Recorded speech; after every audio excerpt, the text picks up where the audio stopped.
Terima kasih pemirsa, Anda kembali menyaksikan Kominfo Newsroom. Presiden Joko Widodo bertolak ke Melbourne, Australia dalam rangka menghadiri KTT khusus ASEAN Australia. Dalam rangkaian kerjanya, Presiden bertemu dengan 3 kepala negara membahas berbagai potensi kerjasama bilateral di berbagai bidang.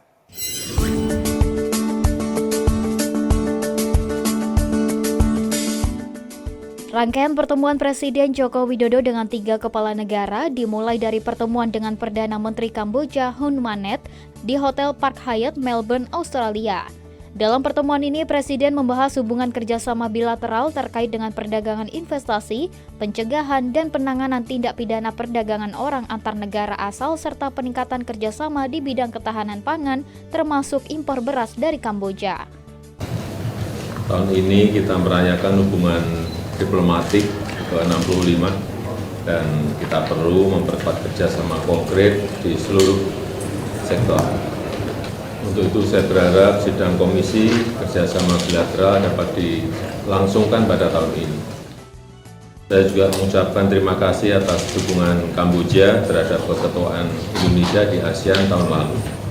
Pada pertemuan kedua, Presiden Joko Widodo bertemu dengan Perdana Menteri Australia Anthony Albanese dan membahas terkait dengan komitmen kedua negara untuk memperkuat kerjasama strategis di kawasan Indo-Pasifik, termasuk penandatanganan nota kesepahaman tentang kolaborasi kendaraan listrik, rencana pembukaan kantor perwakilan Bank Negara Indonesia di Sydney, hingga menyambut baik terkait dengan izin impor daging dan ternak sapi dari Australia.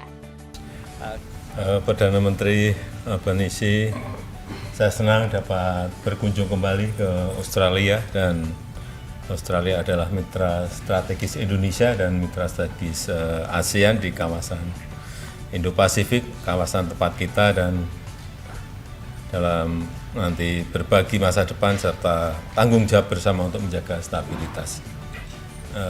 Mari kita terus perkuat kerjasama dan kolaborasi. Adapun pada pertemuan berikutnya, Presiden Joko Widodo juga bertemu dengan Perdana Menteri Selandia Baru Christopher Luxon dan membahas berbagai isu strategis dan kerjasama kedua negara dalam berbagai bidang, utamanya bidang ekonomi dan pembangunan. Dalam pertemuan tersebut, Presiden Joko Widodo menekankan perlunya menciptakan peluang baru untuk meningkatkan interaksi antar pelaku usaha dan perdagangan, termasuk di sektor halal dan kerjasama dalam bidang energi, termasuk komitmen pendanaan 15,6 juta dolar Selandia Baru dalam program Indonesia Aotearoa New Zealand Geothermal Energy Program. Selandia Baru adalah mitra strategis Indonesia dan saya berharap di bawah kepemimpinan Yang Mulia kita dapat memajukan implementasi konkret kemitraan komprehensif khususnya bidang ekonomi dan pembangunan.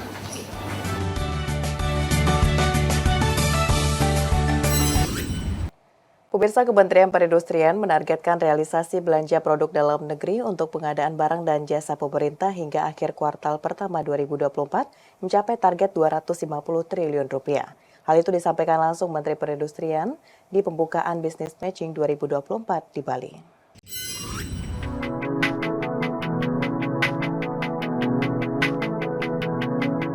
Menteri Perindustrian Agung Gumiwang Kartasasmita menetapkan target angka 250 triliun rupiah untuk realisasi belanja produk dalam negeri bisa tercapai pada akhir kuartal pertama 2024. Realisasi belanja produk dalam negeri disampaikan langsung Menperin pada gelaran Business Matching Belanja Produk Dalam Negeri tahun 2024 di Sanur, Bali. Gelaran ini menjadi langkah pemerintah mempercepat belanja produk dalam negeri karena mempertemukan langsung pelaku industri dengan pengguna produk, khususnya yang menggunakan anggaran pemerintah melalui pengadaan barang dan jasa. Berdasarkan data Lembaga Kebijakan Pengadaan Barang dan Jasa Pemerintah, realisasi penggunaan produk dalam negeri pada tahun lalu hanya mencapai kisaran 600 triliun rupiah. Nilai tersebut masih jauh dari nilai total potensi belanja produk dalam negeri sebesar 1.208 triliun rupiah. Menperin menilai kurang optimalisasi penggunaan produk dalam negeri perlu menjadi perhatian berbagai pihak dan komitmen pembelian produk dalam negeri dalam pengadaan barang dan jasa pemerintah harus diperkuat dan dikawal pelaksanaannya agar mencapai hasil yang maksimal. Untuk itu,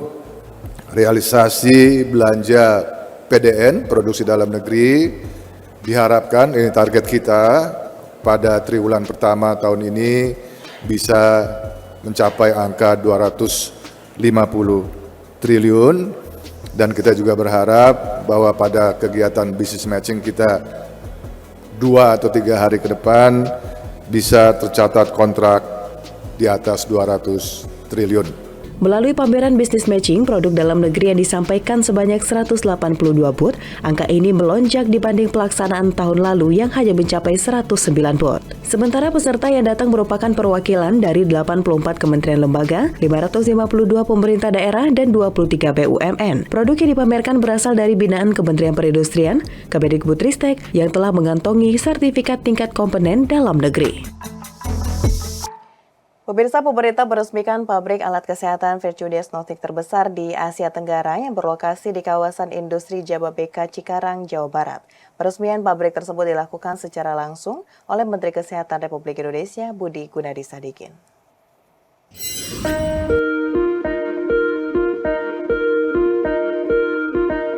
Menteri Kesehatan Republik Indonesia Budi Gunadi Sadikin meresmikan PT Virtue Diagnostik Indonesia yang merupakan perusahaan in vitro diagnostik inovatif lokal bertaraf internasional. Pabrik yang didirikan di atas lahan seluas 12.200 meter persegi dengan luas bangunan 8.900 meter persegi dibangun di Cikarang, Kabupaten Bekasi. Kehadiran perusahaan ini bertujuan memenuhi kebutuhan reagen imunologi dan hematologi baik regional maupun nasional. Virtue Group sendiri berkantor pusat di Singapura, namun memiliki pusat riset yang tersebar di sejumlah negara, termasuk di Indonesia. Pembangunan pabrik Virtue Diagnostik diyakini dapat memenuhi kebutuhan produk domestik dan produk kesehatan berkualitas dengan harga yang terjangkau. Menkes menilai investasi kesehatan ini sangat mendukung pilar ketiga transformasi kesehatan yang telah dibangun dan dijalankan Kementerian Kesehatan. Pilar ketiga tersebut yakni sistem ketahanan kesehatan yang memungkinkan semua kebutuhan mulai dari alat-alat kesehatan, obat, dan vaksin diproduksi di dalam negeri.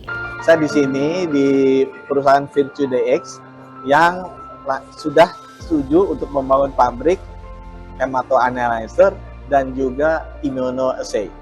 Jadi dua alat ini sangat dibutuhkan oleh fasilitas kesehatan kita baik di puskesmas maupun di rumah sakit untuk bisa mengecek status kesehatan dari pasiennya dilihat dari darahnya. Dan alat-alat ini dan reagen-reagennya, bahan bakunya nanti akan banyak dibutuhkan dan selama ini masih impor.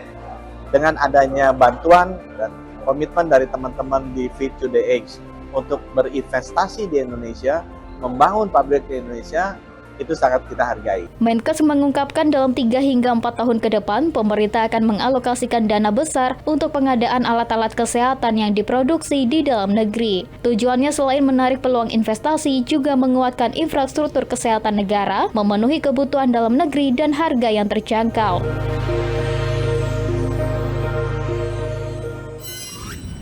Pemirsa, kita beralih ke informasi lainnya. Umat Muslim akan memasuki bulan suci Ramadan dan Lebaran sesaat lagi. Memastikan tradisi mudik berjalan aman dan lancar, Korlantas Polri inspeksi jalur tol Jakarta Merak. Inspeksi dimulai dari area kilometer 43 hingga 68. Area ini disiapkan sebagai skema delay system. Guna mempersiapkan kelancaran arus mudik pada momen Lebaran 2024, Korps Lalu Lintas Korlantas Kepolisian Negara Republik Indonesia mulai mengecek jalur tol Jakarta Merak. Pengecekan dipimpin oleh Dirgakum Korlantas Polri Brigjen Pol Slamet Santoso bersama Kementerian PUPR dan Jasa Marga.